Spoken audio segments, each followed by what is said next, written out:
fans and friends and foes and whoever's out there listening and watching. Hopefully, no foes. We're back with your favorite podcast of the week. This is Location Weekly. It's episode number 580, and we are recording on live on August the 1st. Yes, the month has turned. It's a new month. For those who are up here in Canada, where I am, it's a national holiday across the country. It's kind of a weird one because it's like I call it the made up holiday. It's the first Monday of every August, but in every province in our country, it's called something slightly different. So we have it nationally, but in BC, they call it something different than they do here in Ontario and so on. So it's more of a provincial holiday that everybody celebrates across all the provinces. But anyways, whatever. Happy whatever it is that you're celebrating this 1st of August. How are you, Brianna? I am good. Yes, and it is very much August. I can't believe the summer has flown by, but here we are. Right? Yeah. Yeah, it's also like less than 24 hours from the Major League Baseball trade deadline. So that's also really important stuff. Very important. Yes. Yeah, very important stuff. Yeah. I just read like literally seconds before we started here that the Yankees are acquiring Frankie Montas from Oakland. So their number one pitcher. So because the Yankees need another pitcher, right? So I hear. I mean, they're just doing so terribly this year. Yeah. Anyways. All right. Well, switching over to the stuff that you're tuning in for, and that is Location Weekly. We have 4 stories for you as per usual this week, and we'll just jump into it. I'll let Brianna start us off. All right. Well, I would assume that many of our listeners, as well as you and I, Asif, are guilty of occasional late nights in the office and maybe being overworked. I think a lot of us have definitely been working harder throughout this whole work from home phase than we did before. But noticing this, Heineken had a fun guerrilla marketing campaign that ran here recently in New York City. And they were really seeking out those late night office workers, those that are working towards deadlines, or maybe they're just workaholics. And, the cleaning crew was there and they are still plugging away in front of their computers. And so what they did is they created some messaging with a satirical bottle opener called The Closer, which was very fun. There's lots of fun videos if you haven't seen this advertising yet, which really is like addressing the increasing demands, this always on work culture that we are in. And they projected The Closer and, kind of like, hey, it's time to close it down, onto the sides of these lonely office buildings where they would see lights on, in this random office or that random office, and projecting right outside of it. So they would say, hey, it's kind of like time to shut it down. And, they're really just trying to promote that work-life balance, surrounding yourself in a disconnected way with friends and family and a beer. And they did this in collaboration with Publicis Agency. So I think this is super fun and kitschy and just smart idea to kind of, blast these digital images right outside of these office buildings, in a somewhat ironic fashion. I think that it's targeting those who are probably like the worker bees and not necessarily those enforcing it. But, I think all of us were just doing more at this hybrid, whether we're hybrid or full-time work from home, whatever it may be, we are all like kind of overstretched and working long hours. And so I think this is a fun and something that probably resonates with a lot of people. I do like they also followed up with a New York Times piece as well, kind of just really suggesting the impact and, that we need sleep and we need to disconnect and we need family and friends and connecting in real life with people. And what's better to do that than over a beer. So interesting. As I mentioned, did this with Publicis. I'd say agencies are notorious for terrible working hours. So maybe it was broadcast outside their buildings too. Who knows? Right. Yeah. No, I think this is fun. I think it's interesting. I think it's very much in line with the Heineken brand about sort of getting together with friends and making time to celebrate life and enjoy a good beer and I think Heineken's always, if you look historically over their ads over the years, they're very much about the holidays. They do a lot of Christmas, promotions and ads, and other different times for celebrations throughout the year. And so I think I like that they're kind of doing this. I think it's an underused tool in the toolbox to do digital projections. I think they're relatively easy.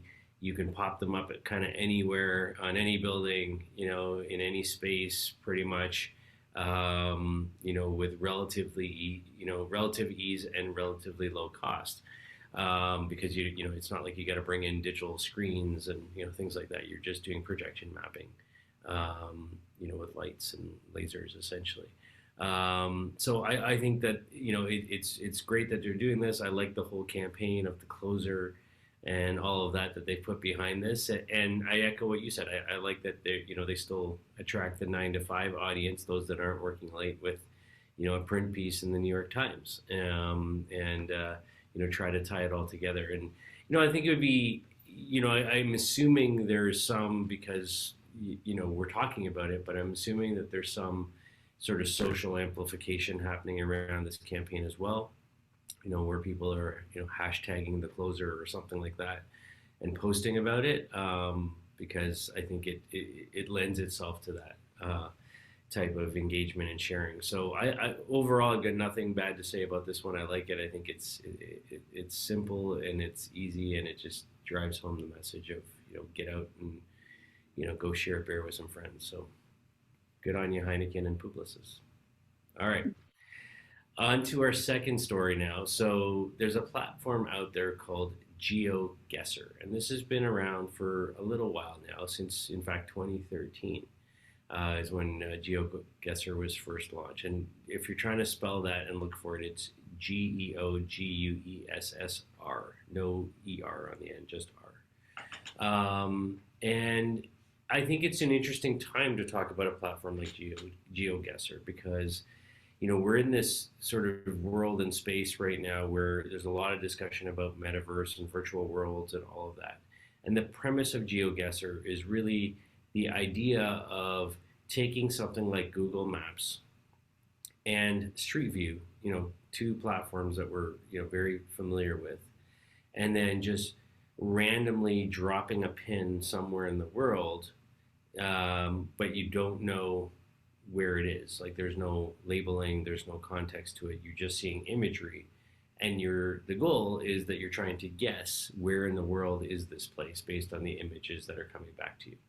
And so I think that's very interesting. And so, they give the example. They say it's 3 p.m. in London. You've just had lunch and you're bored and you're slacking off, and you decide to take a 10-minute detour, from the office and go check out Bali, or some place that you've always wanted to travel to, and things like that. And so I think it's interesting. And they said, Google reported, now this is a bit old, but they said back in 2018, Google put out a report that said people have dropped themselves into random places using Maps, the Maps Dice feature, 190 million times in that year, prior to them putting out those numbers and reports. So I think, it's something we all do. We all like to sort of daydream and pretend that, we're going to different places and, sort of envisioning what that looks like. And so now GeoGuessr, is kind of takes that to the next level in a gamification model, right? It's all about now, instead of knowing, I've just zoomed into Bali and that's, I want to see what that's like. It's, presenting images, random places, and, there are landmarks, or there's a type of sand or trees or signposts or something, some sort of hints, some sort of clues. And you're trying to earn points to try and guess, what this location is. And some people apparently are really, really good at playing GeoGuessr. There's currently 30 million people that play it on a regular basis, this game. And it's getting a lot of attention lately because they've added some paid features now. So it's sort of back in the sort of the hot spot, if you will. There's a person called GeoWizard, which is the current champion on GeoGuessr. And he has well over 1 million subscribers that follow him on YouTube as he's able to figure out where he's in within just a few minutes. Um, Another one of these top players is called Geo Rainbolt. I guess these are all sort of pseudonyms or whatever, and he can predict. I don't know if it's a he or she. They can predict who where they are based on the aesthetic of telegraph poles. So there's all kinds of different ways that people are using this, including in on this, and I think it's kind of fun.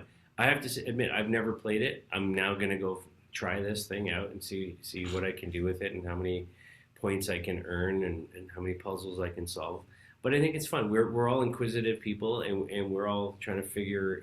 We like to play games and we like to do things like this. And if there's a free version and now a paid version, I think it's interesting. And especially as we enter a world where we're all talking about virtual world and virtual travel and the metaverse. Thoughts, Brianna? Yes, I do think it's fun. I like that it's something that you can come back and do. So it's that recurring kind of model. I would say very similar to like Wordle. And I liked how the New York Times described it when they said it's a combination between a treasure hunt and a crossword puzzle. And I'm a big fan of crossword puzzles. So I think this is also something fun because you could probably get the whole family involved and do something very simple, like on a daily basis. And you can kind of explore something new. The other, we've talked a lot about all of these, not necessarily like treasure hunts, but kind of virtual tours, virtual learnings, kind of dropping those like digital cookie crumbs in places when you are actually there. But I like this because you don't have to go anywhere to do it, and you can do it from your living room. It's available on iOS and Android. You can play it on the App Store. I think you can even play it, just on your computer. So I like the accessibility around it, and then the direction for the future, as you mentioned, like, can we play this in the metaverse? Can we actually go and, if that's your jam, then you can maybe try doing that in the future. So I think it's fun. I think it's somewhat educational, and I like that it's like a snippet, it's a quick little game you can play. I'm sure it can take a long time as well, as does Wordle at times. But yes, I think that it's a great model, and anything that keeps people coming back and guessing, it's always great. So. Yeah, for sure. All right, so let's move on to kind of more like the vendor partner news. Here we've got a company we've talked about before, Radar. If you're not familiar with Radar, they are POI data, places data, geofencing is really what they're focused on. And their aim is to really be the best geofencing platform, providing those capabilities. Well, they have a product that's called Places, which is, they tout, provides nearly 100% of coverage for top chains, such as like retailers, food chains, and categories. And it does that by ingesting, harmonizing, curating all this point of interest data across different data sources. So probably some licensed data sources, some open maps kind of data sources, and pulls it all together. Well, now they've released this Places matching to help improve that point of interest data. And this is important because if you think about a lot of times when people, businesses, whoever are creating these geofences, you're talking about, you're drawing a circle. It's a radius around a specific lat-long coordinate. And a lot of times that's not what businesses look like. Their footprint is very much a polygon of some sort. And so being able to direct customers, if you will, to the right entrance or the right pickup point, or to be able to track customers and footfall traffic going in and out of certain places and make sure that's accurate across multiple locations can be really challenging. So this is all aimed at providing and improving those more precise polygons, improving that accuracy, and just making sure that everything is as up to date as possible without those, businesses having to do that on their own. So obviously there's lots of applications here, but this is tapping into Radar's Places data set. It's available on that platform. And, I think of this in essence is like the way to maintain those geofences, similar to how we think of like Yext for maintaining those local listings. You want to make sure that all of the data that surrounds it is accurate. Reminds me of a lot of the work that our friends, LB May friends, also from Australia, Blue Dot. I was like Blue Point, Blue Dot, very similar offering there. But I like the idea of just like improving that data. Point of interest data is very complicated. It's very hard to keep up to date. There's so many different sources of that. So I think this is a need. It's not like sexy to talk about. It's not super exciting, but it is really important, and especially when you think about metro areas being able to get into the right entrance or the closest entrance or how to park and do any type of pickup or drop off. I think this is valuable. Yeah, I think it's incredibly valuable. And I think in terms of the two companies that do this really well, you've got Blue Dot and Radar. Both are sort of head-to-head competitors in this field when it comes to SDKs, sitting in apps collecting data, and then on the POI side of things. So I like that they've got this sort of place matching. You're absolutely bang on.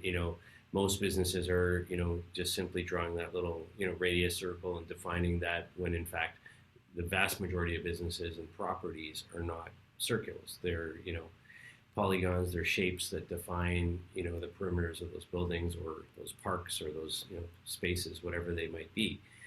So I think doing that well and having that set out, in the way that they're going about it here with this place matching, I think makes a ton of sense. It's interesting, as you were talking, going through my head, in the early days of the LBMA, was a company that was in the business of predefined geofences, and had addressed this, a company called Maponics, way back when, if you remember those guys, Darren Clement and company. Ultimately, I think they sold to Esri. It's a problem that's been there in our industry for a long time, right?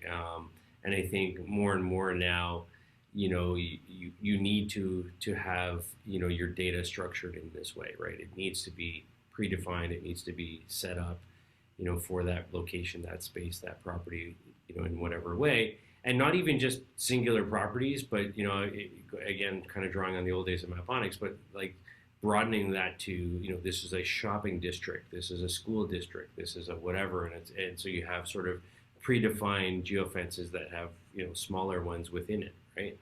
And kind of zones, if you will. So I think there's a lot here in what Radar is doing, and their approach to it, I think, makes a ton of sense. And so yeah, we'll see them soon. And while I'm on the topic, if you're an LBMA follower and listener for a long time, we also run a conference called Retail Loco, coming back in person this October 26th and 27th in Atlanta. And Radar will be one of the key presenters and sponsors at that event as well. So you can meet them in person and hear all about how place matching for POIs works. Yep. All right.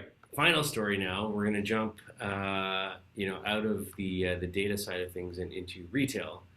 And H&M Group has partnered up with Amazon to test some new tech and get their sort of stores into the 21st century. And they're starting with their COS stores. That's COS. If you don't know the brand, it's kind of like at the sort of higher end of the H&M family of brands. And so they're testing their first, what they call an Amazon style store, a COS store, sort of layered in with Amazon tech.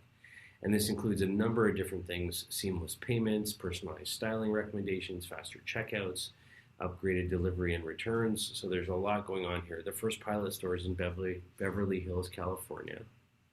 And it's got things like, sort of smart mirrors that we've talked about before, but even things like when you bring a clothing item into a change room, it can then identify it by size and color and make other recommendations to go alongside with that. On the store floor itself, there's virtual try-on technology happening. When a shopper brings a clothing item near one of the smart mirrors, the item appears on the screen, again along with styling recommendations. So there's a lot happening there in terms of personalized, not so much personalization, but recommendation engines behind the scenes, and sort of tying that into the smart mirror technology. One of the other things I really like about it is customers can share a link to an item through their social media. Sorry, so you can get sort of comments, if you will, from friends, that you might be connected to on social media, and then on the payment side of things, they've got sort of you can check out directly with a sales advisor from anywhere in the store. And other just ways to speed up sort of the the payment processing and things like that. So there's a lot happening here. Basically, they've taken sort of the best of breed technologies that we've talked about, in isolation, from different retailers and different vendors that we've seen out there, and kind of put it all together in one piece. And the last thing I want to share about it is they also have integrated with this the Amazon shopping app, so customers can walk the store, you can scan an item's QR code, you can see sizes, color, overall customer ratings, and other things about the product from the QR code scan as well. So there's a lot happening here. And for now, it's one COS store in Beverly Hills, California, where they're kind of testing this all out to see whether it makes sense for their chain. Yeah, I think exactly what you said. See if there's a lot going on here. The one piece that stands out to me is the Amazon app integration. Most everybody has the Amazon app, so I like the idea of just integrating with something that's existing. To me, this is very much a play in Amazon taking a step and going beyond their own stores and trying to integrate with other retail locations, not only because they could probably provide them these services and this technology, but they also get a lot of data back, and then they can retarget you for all those other things that you buy via Amazon. So for me, this is a very much like a data play and getting purview into consumers' lives outside of the Amazon app. So I think that's really where this is headed, but smart move. Yeah, I think it's a smart move, definitely for Amazon. I think it's, there's a lot of data to be gleaned, it's interesting, right? Because constantly now there's these battles, about, what's too much data, what's, appropriate data. And I think these are things that need to be navigated, when Amazon's, coming in and doing this type of thing. And I think if you're a fashion retailer like H&M, you're not getting that data as it is, right? So, there's a bonus there, for them if Amazon's willing to share, what's happening with this and the data that's being collected in this, then I think you're both coming out ahead. It is a win-win, right? I think, from a data point of view for both the retailer brand side of things as well as for Amazon. So, yeah, for the consumer, I don't know. I think it's to be determined whether or not we want to shop this way. But I think there's a certain generation behind you and I that the idea of like smart mirrors and recommendations coming up and quickly sharing that with friends and getting opinions and all of that kind of stuff, I think makes sense. I could see my daughter walking in, pull something up at the H&M store, or see it in smart mirror. She's on Snapchat. It comes back. I could see it, right? It's not for me, but I can see it. The only smart mirror I want is the one that makes me look better. That's what I want. Come on, Ariana, you look great. All right, well, that's our show for this week. It's been episode number 580 of Location Weekly. We thank you as always for your time. Please let us know if you have story ideas, reach out to us, feedback, criticism, we want it all. And we'll see you next week with another show. Have a great week, everybody. We'll talk to you soon. Bye. Bye.